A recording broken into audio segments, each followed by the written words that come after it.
जय श्री गोरक्ष। प्रिय श्रोताओं, ये भाग 57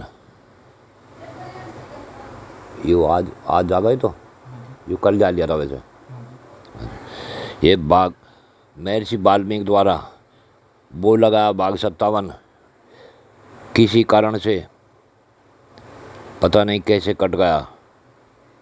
इसे आज दोबारा सुने। भाग 57 और अयोध्या कांड का भाग 5। महाराज दशरथ के 3 रानियाँ थी। उनकी सबसे छोटी रानी का नाम था कैकेयी। कैकेयी के पास एक दासी थी। उस दासी का नाम था मंथरा। मंथरा शरीर से कुबड़ी थी तथा वह कैकेयी के साथ उसके मायके से ही उसकी दासी बनकर आई थी। वह बहुत ही तेज और उद्दंड विचारों की थी।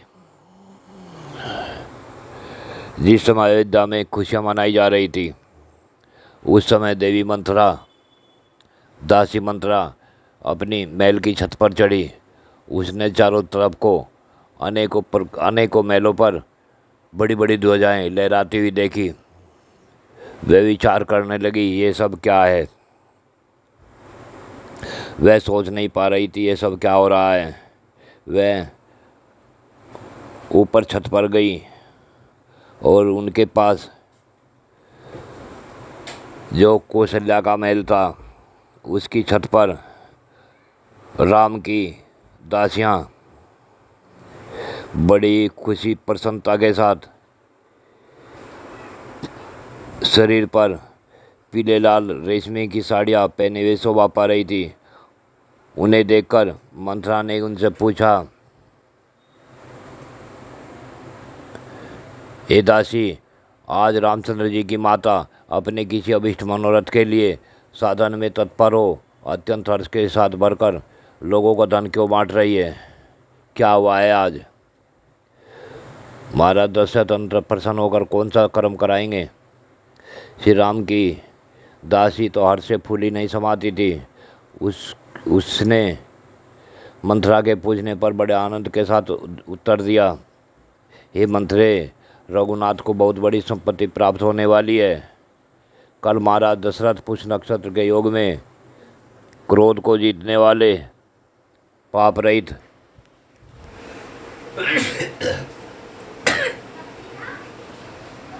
श्री राम को युवराज के पद पर अभिषिक्त करेंगे। इतना वचन सुनते ही मंथरा मन ही मन कुड़ गई और मंथरा को कैकेयी का अनिष्ट होता दिखाई देने लगा। वह क्रोध से जल रही थी।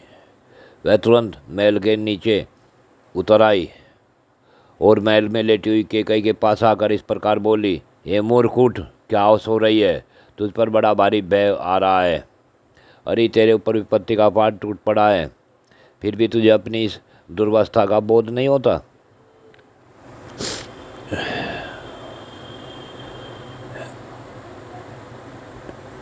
तेरे प्रियतम तेरे सामने ऐसा आकर बातें बनाते हैं मानो वे सारा सौभाग्य तुझे ही अर्पित कर देते हों, परंतु पीठ पीछे वे तेरा अनिष्ट करते हैं।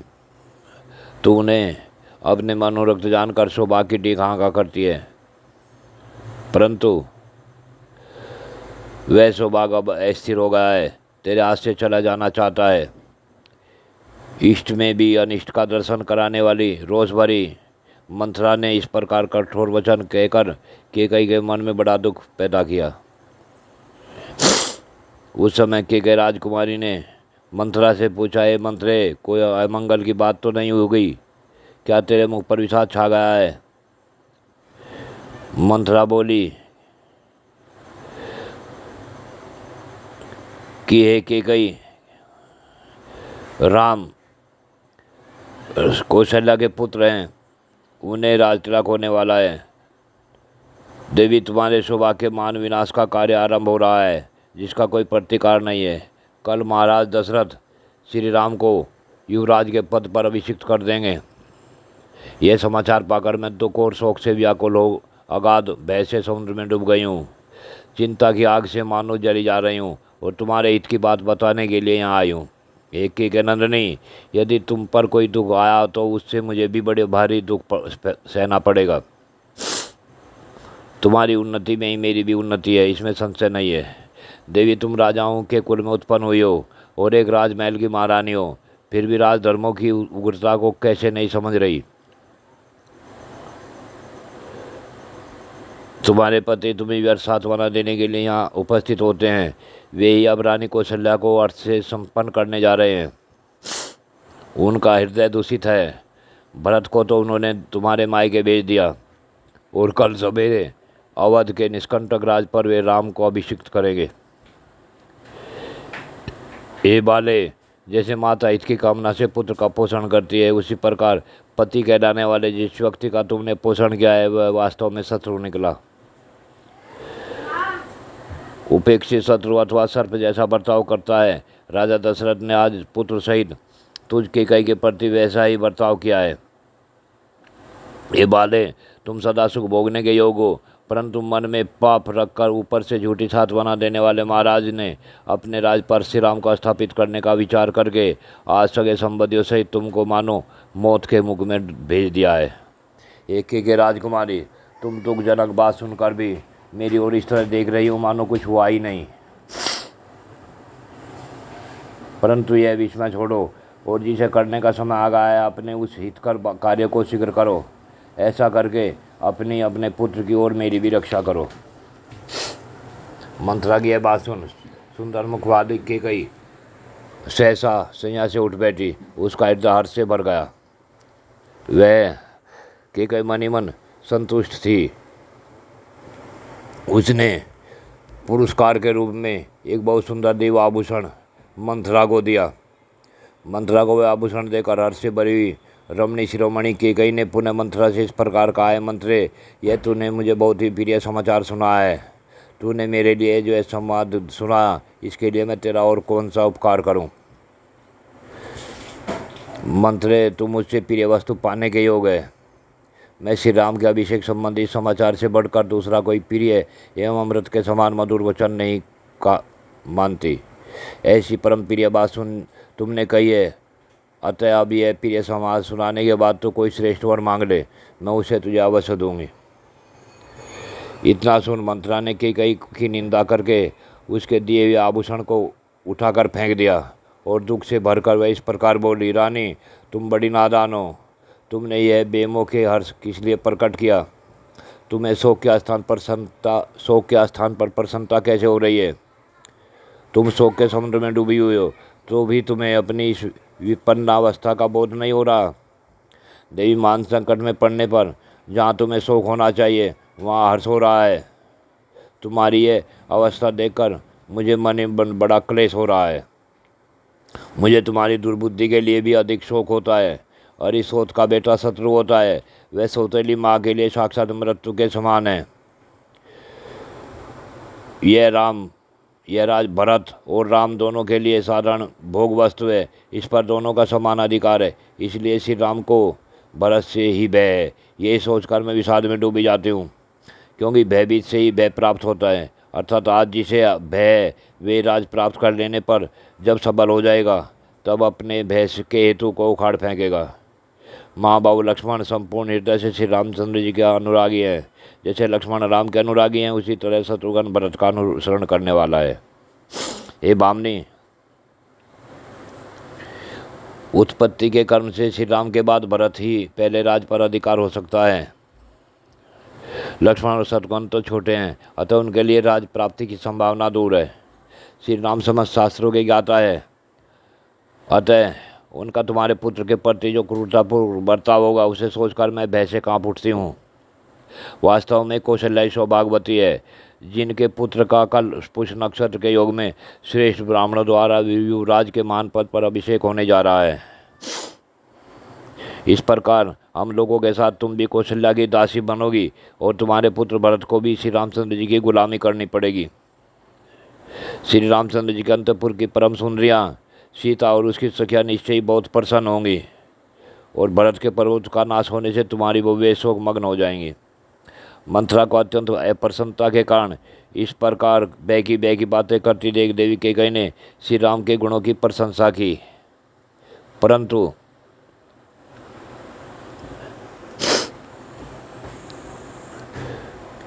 कैकेयी की बात सुनकर मंथरा को बड़ा दुख हुआ। वह लंबी और गर्म सांस खींचकर कैकेयी से बोली, रानी, तुम मूर्खता व अनर्थी अर्थ समझ रही हो। तुम्हें अपनी स्थिति का पता नहीं है। तुम दुख के उस महासागर में डूब रही हो जो शोक और व्यसन से महान विस्तार को प्राप्त हो रहा है। एक राजकुमारी, जब श्री राम राजा हो जाएंगे तब उसके बाद उनका जो पुत्र होगा उसी को राज मिलेगा। भरत तो राज परंपरा से अलग हो जाएंगे। हे बामनी, राजा के सभी पुत्र राज सिंहासन पर नहीं बैठते। यदि सबको बिठा दिया जाए तो बड़ा भारी अनर्थ हो जाता है। हे कैकेयी नंदिनी, इसलिए राजा लोग राजकाज का भार ज्येष्ठ पुत्र को सौंपते हैं। यदि ज्येष्ठ पुत्र गुणवान न हो तो दूसरे गुणवान पुत्रों को भी राज सौंपा जा सकता है। इसलिए मैं तुम्हारे हित की बात सुनाने के लिए यहाँ आई हूँ, परंतु तुम मेरा अभिप्राय तो समझती ही नहीं। उल्टे सोच का अबुद्ध सुनकर मुझे पारितोषिक देने चली हो। याद रखो, यदि श्री राम को निष्कंटक राज मिल गया तो वे भरत को अवश्य इस देश से बाहर निकाल देंगे अथवा उन्हें परलोक में भी पहुंचा सकते हैं। तुमने इस अवस्था में भरत को मामा के घर भेज दिया है। निकट रहने से सौहार्द उत्पन्न होता है। यह बात अस्थावर योनियों में भी देखी जाती है। सुना जाता, सुमित्रा कुमार लक्ष्मण श्री राम की रक्षा करते हैं और श्री राम उनकी। इसलिए श्री राम लक्ष्मण को तो किंचित भी अनिष्ट नहीं करेंगे, परंतु भरत का अनिष्ट किए बिना वे रह नहीं सकते। अतः श्री रामचंद्र महाराज के महल से ही सीधे वन को चले जाएं। मुझे तो यही अच्छा जान पड़ता है और इसी में तुम्हारा परमित है। यदि भरत धर्म अनुसार अपने पिता का राज प्राप्त कर लेंगे तो तुम्हारा और तुम्हारे पक्ष के अन्य सब लोगों का भी कल्याण होगा। सौतेला भाई होने के कारण जो श्री राम का सहज शत्रु है, वह सुख भोगने के योग तुम्हारा बालक भरत राज और धन से वंचित हो, राज पाकर स्मरणशाली बने और श्री राम के वश में पड़कर कैसे जीवित रहेगा। तुमने पहले पति का अत्यंत प्रेम प्राप्त होने के कारण घमंड में आकर जिनका अनादर किया था, वे ही तुम्हारी सोच श्री राम की माता कौशल्या पुत्र की राज प्राप्ति के बाद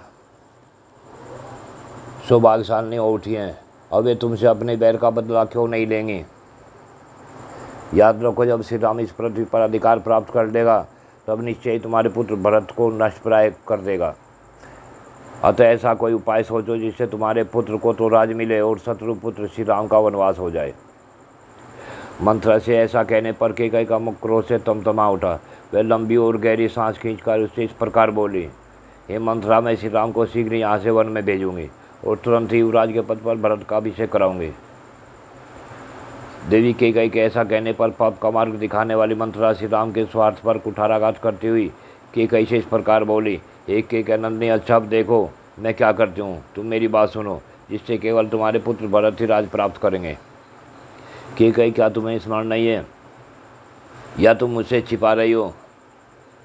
तुम ही तो बताया करती थी कि किसी समय देवासुर संग्राम में महाराज को आघात हुआ था, उस समय तुम्हारे कारण ही उनका जीवन बचा था। उस समय उन्होंने तुम्हें 2 वचन देने को कहा था। अब तुम उनसे अपने ये 2 वचन क्यों नहीं लेती? एक वचन में राम को वनवास और दूसरे में भरत को राज।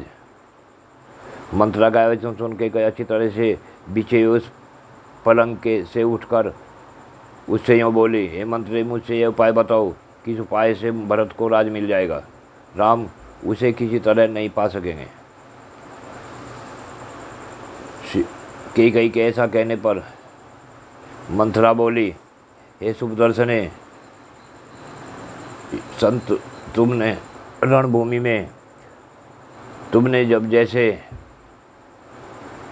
महाराज की रक्षा की थी, उस समय उन्होंने तुम्हें 2 वचन 2 वरदान देने को कहे थे। ये शुभदर्शने, इससे संतुष्ट होकर महाराज ने तुम्हें जो वरदान देने को कहे, उस समय तुमने अपने पति से कहा, प्राणनाथ, जब मेरी इच्छा होगी तब मैं इन दोनों वरों को मांग लूँगी। उस समय उन महात्मा नरेश ने तथास्तु कहकर तुम्हारी बात मान ली थी। हे देवी, इस कथा को नहीं जानती थी। पूर्व काल में तुम्ही ने मुझे बताया था। तब से तुम्हारे इसने वश में इस बात को मन ही मन सदा याद रखती आई हूँ। तुम इन वरों के प्रभाव से स्वामी को वश में करके श्री राम के अभिषेक के आयोजन को पलट दो। तुम उन दोनों वरों को अपने स्वामी से मांगो। एक वर में भरत का राज्याभिषेक और दूसरे में श्री राम का 14 वर्ष का वनवास। जब श्री राम 14 वर्ष वनों के लिए चले जाएंगे, तब उतने समय में तुम्हारे पुत्र भरत समस्त प्रजा के हृदय में अपने लिए स्नेह पैदा कर लेंगे और इस राज पर स्थिर हो जाएंगे। हे अशुपति कुमारी, तुम इस समय मैदे वस्त्र पहन लो और को भवन में प्रवेश करो। राजा आए तो उनकी ओर आंखें उठाकर न देखें, न उनसे कोई बात करें। महाराज को देखते ही रोते हुए शोकमग्न और धरती पर लौटने लगा। इसमें तनिक भी संदेह नहीं, तुम अपने पति को सदाई बड़ी प्यारी हो। तुम्हारे लिए महाराज आग में भी प्रवेश कर सकते हैं। महाराज तुम्हारी बात किसी तरह टाल नहीं सकते। वे मुग्ध हो, तुम अपने सौभाग्य के बल का स्मरण करो। महाभागे देवार संग्राम के अवसर पर राजा दशरथ ने जो वर दिए थे, अब उन्हें याद करो। वरदान के रूप में मांग लो, तुम्हारा अभिष्ट मनोरथ सिद्ध हो जाएगा। वर मांगते समय कहना, नरश्रेष्ठ, आप श्री राम को 14 वर्षों के लिए बहुत दूर वन में भेज दीजिए और भरत को भूमंडल का राजा बनाइए। हे देवी, तुम राजा से श्री राम के वनवास वर अवश्य मांगो। पुत्र के लिए राज्य की कामना करने वाली कैकेयी, ऐसा करने से तुम्हारे पुत्र के सभी मनोरथ सिद्ध हो जाएंगे। जिस समय श्री राम वन से लौटेंगे, उस समय तक तुम्हारे पुत्र भरत भीतर और बाहर से पूर्ण तरह दृढ़मूल हो जाएंगे। उनके पास सैनिक बल का भी संग्रह हो जाएगा। जितने तो वे हैं ही अपने सुहृदों के साथ रहकर दृढ़मूल हो जाएंगे। ऐसी बातें कहकर मंथरा ने कैकेयी की बुद्धि में अनर्थ को ही अर्थ रूप में जचा दिया। कैकेयी को उसकी बात पर विश्वास हो गया। वह मन ही मन बहुत प्रसन्न हुई। यद्यपि वह बहुत समझदार थी, तो भी उस मंथरा के कहने से नादान बालिका की तरह कुमार्ग पर चली गई। अनुचित काम करने को तैयार हो गई। उसे मंथरा की बुद्धि पर बड़ा आश्चर्य हुआ। हित की बात बताने में कुशल मंथरा, तू एक श्रेष्ठ स्त्री है। कुब्जे, यदि तू न होती तो राजा जो षड्यंत्र रचना चाहते हैं वह कदापि मेरी समझ में न आता। इसलिए तूने बहुत अच्छी बात मुझे समझाई है।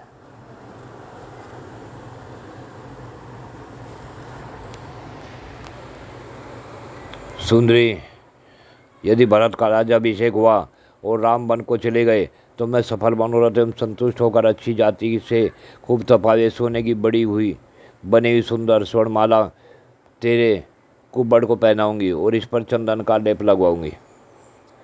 चंद्रभागे, जैसे तू सदा मेरे चरणों की सेवा किया करती है, उसी प्रकार समस्त आभूषणों से विभूत बहुत सी कुब्जाएँ तेरे चरणों की सेवा में परिचर्या किया करेंगी।